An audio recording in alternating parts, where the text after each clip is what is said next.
Hey guys, welcome back to Telltale. I'm Emily, And Greg. and today we are going to be talking about Good Omens by Terry Pratchett and Neil Gaiman.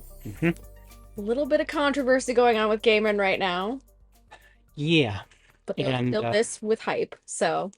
we've been keeping our eye on that whole situation. Hmm.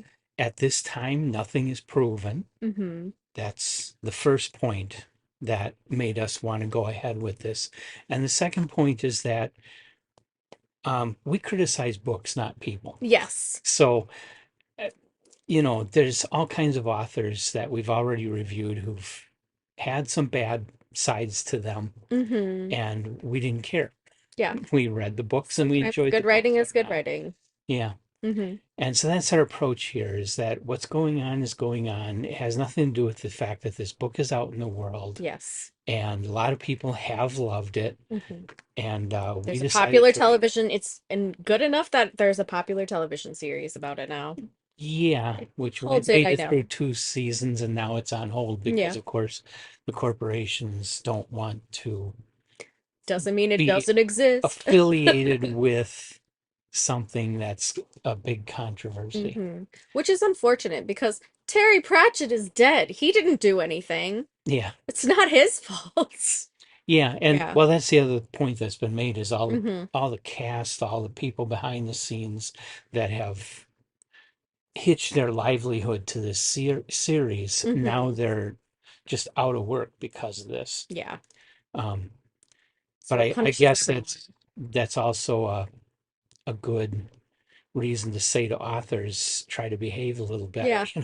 Don't be a shitty person, Yeah. potentially. Or don't get yourself into a situation that could get worse. Like Yeah. that's just the long and short of it. So it's a little different for it's one thing when you're a big movie star, you're in front of the camera, you got people Hmm. follow you everywhere. Authors typically don't become that famous. Hmm. And even a lot of authors, when they are famous, they can go out to a restaurant and have nobody recognize them because people know their name and their books, but they don't know what they look like. Yeah. So it's a little different with authors. They pretty much can get away with more. Yeah, they usually can. But in this case, Neil Gaiman has been very active in pretty much the Hollywood scene. Sandman, other things Yeah, too. well, So his he's publicity become is. like Stephen King is in the horror field. For Yeah. everything fantasy, he's either writing an introduction or he's got a blurb on the cover. Yeah. So, now he has that responsibility of superstar status and Hmm. kind of got to keep your nose clean. Yeah, you gotta. But like we said, we are not here to judge people. We're here to No. judge the book. So that's what we'll be reviewing today. hmm So any tidbits of information that you found outside of what's going on with Only a Neil little. Gaiman? Um, Of course, Good Omens is by both Neil Gaiman and Terry Pratchett. This is my brand new copy I bought. Yes, I bought brand new, even though and we had planned this yeah, well well before before the this whole thing ever controversy. broke. And when they'd hit the news, I said to her, Yeah. But this we've is going to done be, plenty of controversial people yeah. before. We also have talked about getting into reading more Terry Pratchett and Neil Gaiman both. Mhm. And because this is so popular, we wanted, especially with the TV series, we wanted to kind of delve into it. So we made this decision to continue moving forward to judge the literature. I'm kind of Mhm. glad we did too, because there's a lot, we'll get into it in a little bit, but there's a lot to be said that's very good about this particular work. Yeah. So. And now, um, in my bibliography, this is Neil Gaiman's 17th work. It Hmm. was very early in his career. Yeah. Um, it was his first novel. Before that, he had written short stories and he wrote the Yeah. Sandman graphic novels, but he had never written a book like this. Hmm. And of course, Terry Pratchett, he too was pretty young, but he had a lot more experience under his belt when he wrote this. So he was the senior author of the team. Hmm. And I think that shows in the humor. Yes. A lot of it felt very Terry Pratchett and not as much Neil Gaiman to me. Because I've read a Yeah. lot of Neil Gaiman already, hmm and it just felt different than what hmm I'm used to seeing of Neil Gaiman. So, And for Pratchett, this is number 75 in his oh bibliography. goodness. He had written, Cranking him out with his Discworld, was it? Yeah, And he had written quite a bit going all the way back to 1963. yeah, good for him. And he had written a number of novels before he wrote The Color of Magic in Hmm. 1983. And he wrote, looks like 6 or 7 more Discworld books before 1990 when Good Omens came out. Hmm. So Good Omens came out in May of 1990. Nice. And Before I was even born. yeah, so it's He's a been around a baby. while. And I believe, I was a fetus. I wasn't even a fetus. okay, it got a nomination for Best Novel in 1991 for the World Fantasy Award. Nice. Otherwise, this one didn't make a win of any of the awards. All right. Just got nominated for the World Fantasy. But Got it it. did get nominated for the World Fantasy. And of course, it's gone on to have a successful Amazon TV series. Yes. And the two of them never did write another book together. Mm-hmm. Um, in the introduction in my book, it talks about how Neil Gaiman wrote this 6-page short story Mm-hmm. and sent it to Terry Pratchett. And Pratchett kind of filed it away for 6 months. And then, Mm-hmm. after having thought about it, went back and got together with Neil Gaiman. The two of them got the ball rolling Fleshed it out. on what became this novel. Wonderful. And they're working. Um, the way they worked was, this is 1990, really pre-internet. Mm-hmm. Um, you did have like bulletin boards and modems, Yeah. and so they were trying to send stuff through modems Oh, back and interesting. forth to each other. They were saying that the post was faster Yeah. than, than the modems were at sending stuff back and forth. But they would both be working on it, and they'd get on the phone and talk to each other. And one would have written one thing, another one had written something totally different for the same part, Oh and no. so then they'd have to try and get it Mix together. and So match it. there Mm-hmm. was a lot of, as far as who wrote what, they said good luck. Yeah. There's no way to sort it all out because they Mm-hmm. collaborated so closely. Yes. There's no way to say this was Neil Gaiman, this was Terry Pratchett, that was Terry, but like you say, the overall tone is very much like something Terry Pratchett might have Mm-hmm. done. Neil Gaiman is not noted for the high comedy like this. So, Yeah.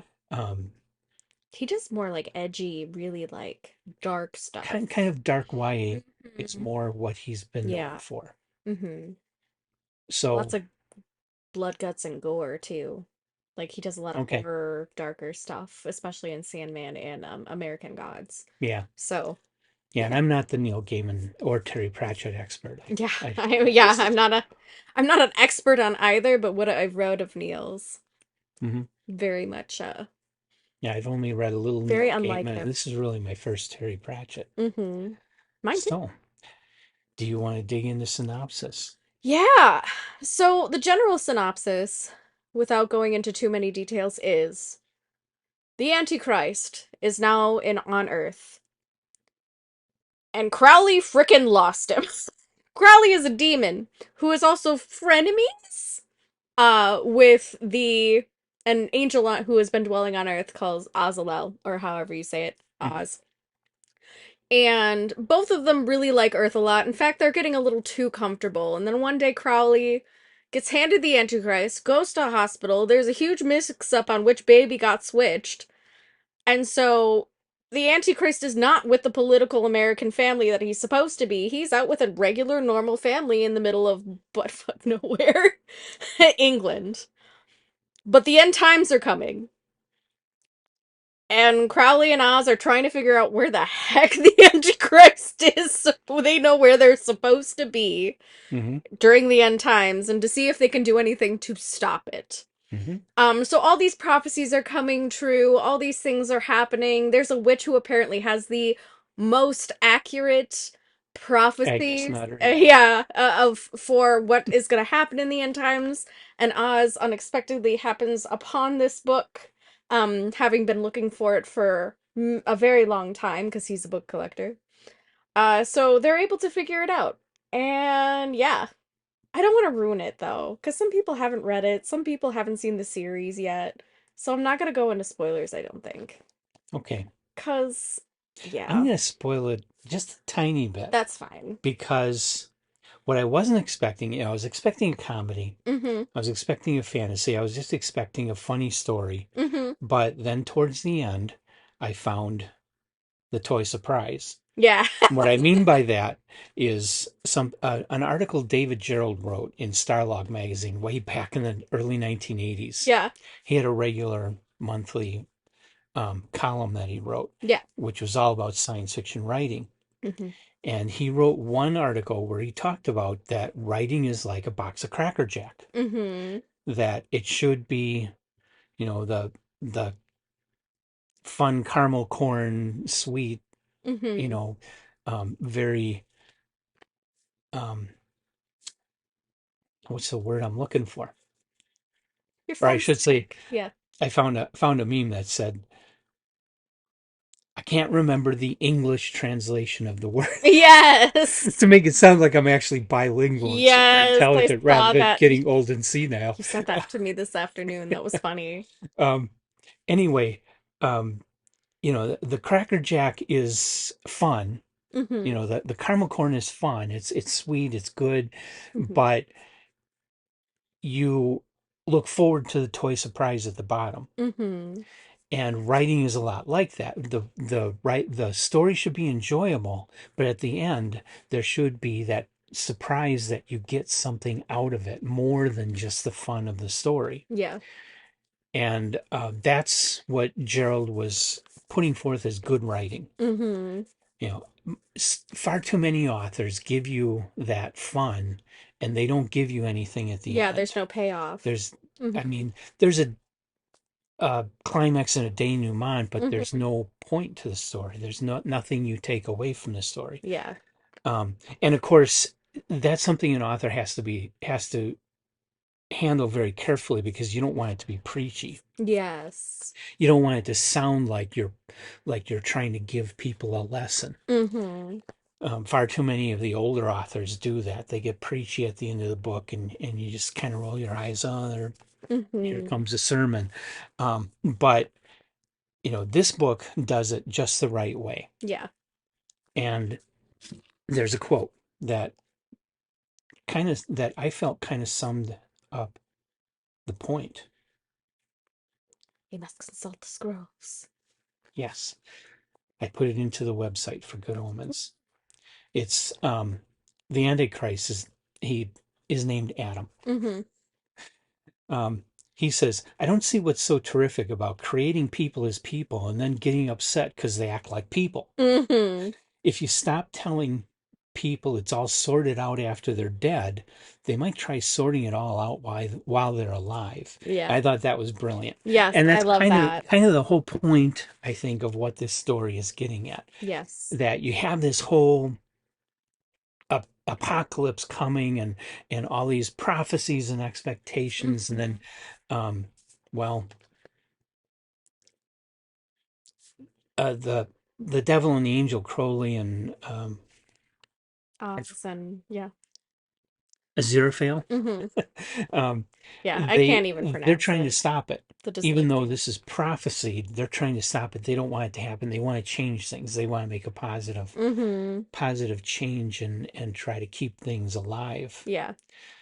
So I thought that was the whole point of the story then Mm-hmm. was that, yeah, we should try to fix it now and Yeah. Live for your now, prepare for a not future, wait and for the then die. Armageddon to come along and wipe Mm-hmm. everything out and then To create restart. paradise. We Yeah. could try building paradise now Mm-hmm. and correct the bad things about the world as much as we can. And so that's the takeaway from this story. That's the surprise at the end. Mm-hmm. And I thought that was really brilliant. Yeah, that is very brilliant. Very Far poignant. too many authors today don't do that with their books. Yes. They don't give you that with their books. You just get a story and it's fun, but that's it. Yeah. And I like the little nuggets of wisdom too along the way. There's Hmm. Adam is part of a group of friends that they call them. Hmm. Uh Love that. the them. Yes, the them because they're just a really unique group of children in this very small town that are always up to something. Hmm. Always having brilliant ideas, but they're remarkably philosophical. And their minds are so simple that they have the answer. Yeah. Like they've got life figured out. Essentially, it's all the other noise Hmm. that keeps making it nuts. Hmm. And that's why the world is so complicated and like why things are so messed up. And so Adam, who is the Antichrist, just starts imagining things and they work. Hmm. Things work themselves out. Hmm. And it's kind of funny how that keeps happening, like these little nuggets of gold that children keep having along the way, even though some of it seems like it's wrapped in Yeah. a lot of absurdity. Hmm. It is remarkably simple how Yeah. easy the answer is A lot of sometimes. common sense. And I love that throughout the whole story that the kids are the ones who are trying to solve the problems of the universe. Hmm. And they have the simplest answer, and Hmm. humans muck it up so bad Yeah. that the answer is simple. Nobody does it. Right. So I thought that was always very entertaining. One of my favorite things too is like this was I commented this to you before, but I can't reiterate it enough. This feels like reading Hitchhiker's Guide to the Galaxy. It does. The humor's the same, the little anecdotes, the little side stories that tie back into the storyline and are sort Hmm. of relevant, but in like a half-ass, like it's not even a half-ass way. It's just in a really from a really odd angle. Hmm. It's still relevant. And that's what I really enjoyed about this. It felt like reading Hitchhiker's Guide to the Galaxy, Yeah. but with supernatural elements instead of science fiction. Hmm. So I really enjoyed it a lot. I put it on Top Tail for that reason because I felt it feels weird to me to have Hitchhiker's Guide to the Galaxy on the Top Tails list, but this one wouldn't be. When in Yeah. so many ways they're written so similarly. Hmm. And I mean, that style, I could imagine Terry Pratchett, back when he first his Discworld, possibly, he might have known Douglas Adams. It's Mm-hmm. possible. I don't know. Yeah. Um, but he might have read Hitch or come across the original radio broadcast Mm-hmm. that started it all and may have thought, hey, yeah, that's the right way to do things. I want to do things that way. And, but he's not just imitating. It's No. not just trying to be me too. It Mm-hmm. it is original. It It is is a so lot of unique thought. and so much its own thing. The prophecies themselves are hilarious. Hmm. Like the way they're worded in the Old English versus how they come about. Great. Hmm. The weird little alien. I loved the aliens, just generally coming in telling you what ocean violations essentially you're violating. Yeah. That was great. Just all these little anecdotes and footnotes that keep happening, but it's all relevant to the story to give you an idea of what is happening and why. Hmm. And that's what I loved about it, is that throughout it, you still have that main plot line that everything comes back to, but it kind of goes a little haywire and takes you on a Hmm. little journey where you're like, where is this going? And you know it's going to come back to the story, but that's the fun of it. It's getting back to the storyline and be like, oh, that's how this ties in. Yeah. So I loved So it for that. yeah, I agree. It's a top tail. The only danger going into this at this time, Mm-hmm. um, what is it, 34 years since it was published? Mm-hmm. The only danger sitting down with it fresh at this time is the hype that Yes. surrounds it. Um, Yes.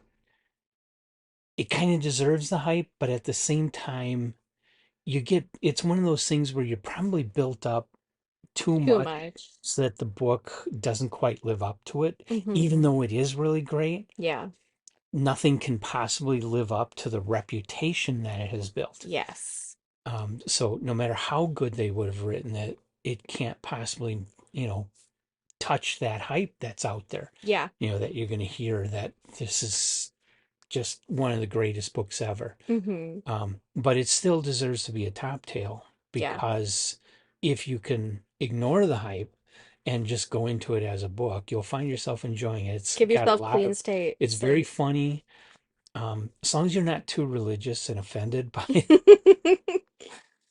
I by feel like their anybody take on who religion. could pick up Hitchhiker's Guide could pick up this one easily. It's Yeah. that same humor, same play on words, same like questioning philosophies, questioning theology, Hmm. talking about multiple theologies, which was very impressive. Hmm. Some of it was accurate. It's Hmm. stuff that I learned when I went to a Christian college and, there were classes to teach you different theologies about different things. This Yeah. was actually quite impressive. Yeah. Also, all the metaphysical, I love all of the conspiracy theories from the occult magazines and stuff. Hmm. And the gab rags all started coming to fruition because Adam was reading all of that stuff. Yeah. That made me so happy. It was so funny. The Hmm. whole Hollow Earth thing with the Tibetan monks Yeah. using it is, oh, it's so good. Hmm. I loved it. It was pretty great. Yeah. But yes, it is one of those things that I was fortunate where I actually had a lot of resilience and did not watch the series at all. I've Okay. not even like looked up clips or anything for it because I'm very determined to be a person. If there's a book for it, I'm gonna read that book first. Unless I'm absolutely not interested in it, then I usually consume none of the media at all. Yeah, I've been forcing myself to avoid shows that are Yeah. based on books because I want to read the books first. Yeah. But this one, I just happened, I did watch season one Okay. when it first came out, mainly because what's his name that played Doctor Who was in it. Oh yeah, I David like Tennant. his, yeah, David Tennant. I like him as an Yeah, actor. he's a And so I fantastic had to actor. watch it for that. Mm-hmm. Both of them are fantastic actors. Yes, Michael Sheen is a, I found out Michael Sheen is a entirely not-for-profit actor. really. Yes, all his money goes into charities. Like he just pays his overhead and that's it. Wow. Yeah, so he's a not-for-profit Does he pay actor. his groceries? I know. Well, he probably from previous jobs that he's I had, he suppose probably has his money invested making in money for houses. itself in investments and stuff. But I Yeah. just think that's so cool. And David Tennant has always been huge in LGBTQ plus rights and women's rights and that sort of thing. So really appreciate them both as actors Mm-hmm. and as people. Mm-hmm. Really philanthropic. Plus I they just love know him their as an actor wives from so Doctor Who. much. They love their wives so much. Okay. They have like recordings of some of the funny things they've done because they're like besties, Michael Sheen and David Tennant. I've seen some clips of some of their like broadcasted video chat calls, which I'm sure are scripted, but they are absolutely hilarious. They bicker Hmm. like an old married couple. It is so funny. And I think that came through in the TV series. Yes. That was a very good series. I didn't get a lot of people talk about the homosexual tendencies for Crowley and Oz, and I don't get that. People read a lot of things into They're things that, shipping it hard. I mean, yeah, I don't mind it at all, but I didn't get it in the book. So if no. it's And in this, I didn't pick up on that in the series. I hear in I guess, season 2 it does though. oh, But who cares? But yeah, I just didn't pick it up in the book, so like, are they gay or are they European? That's what I was trying to figure out. I'm like, I think they're just European. They aren't coming across as gay to me at all. But, I think today people mm-hmm. would call Martin and Lewis gay Yeah, just because they were two friends who did things together. mm-hmm. You know, The Odd Couple. it's getting carried away. It's getting to Mhm. the point where you just roll your eyes and go, not People just again. ship it. Yeah. They're just shipping it. Why can't two guys just be friends? Yeah. Why can't and they're already asexual. It already says that. Yeah. Like, they don't have genitalia unless they really try hard at it, basically. So, Okay. yeah. But yeah, I didn't get those gay vibes, but I mean, I appreciate it. I appreciate the representation at least Mm. in people being willing to do that. Appreciate the fan art. No. But yeah, I didn't get those vibes from this at all. No, I They're didn't too either. busy. They're too busy trying to stop the apocalypse Yeah, for and there they're to be not anything weird. exactly friends. They're on opposite sides. Yeah, but they are. You know, it's They're like still Hitler and friends. Churchill. Yeah, they're still friends. They're on their side Yeah. kind of situation. But yeah. So yeah, Top Tail. I enjoyed Yep. it. I don't have And much else to say about it. so no matter what you think about what's going on, and even if you feel you can't buy a new copy, Yeah, you could um, always buy secondhand and always go to the library. You can yeah. always buy secondhand. You can wait for it to be free on what's that one we get? The Portalist that or yeah, the Portalist is one of them. Oh, the free ebook. The emails where you can Yeah, get the free bird. I can't ebooks remember or what it. discounted ebooks, Yeah, early bird books. there it But is. they also have one, the Portalist, that's all science fiction fantasy, and they have another one, the lineup, which is all your mystery and horror. Nice. and I get all three of those emails. So Wonderful. I don't know if I've ever seen this on there, but you Mm-mm. can wait and see if you got that. You can look for a dollar copy at your local St. Vincent de Paul. I mean, there's ways you could read it without sending money to Neil Yeah. Gaiman if What? you're Yeah. really Whatever you feel like you need to do to sleep need at to do night. that. But I like the book, and I don't feel bad about buying a copy. I mean, everybody's got to eat, even if they've done something wrong. And even if they've done something wrong too, like, why would I deny myself the pleasure of enjoying something? Hmm. I'm allowed to enjoy things. Like, Hmm. as selfish as that sounds, I don't care. Life is too short. Yeah, Read what you like. Do yeah, whatever and I you mean, feel like you need to do to sleep at night, but yeah. even if you think Henry Ford was a dick, a '66 Mustang is a really cool car to have. Yeah. Yeah, seriously. You So can't, and in a capitalist construct, there's absolutely no way to live ethically.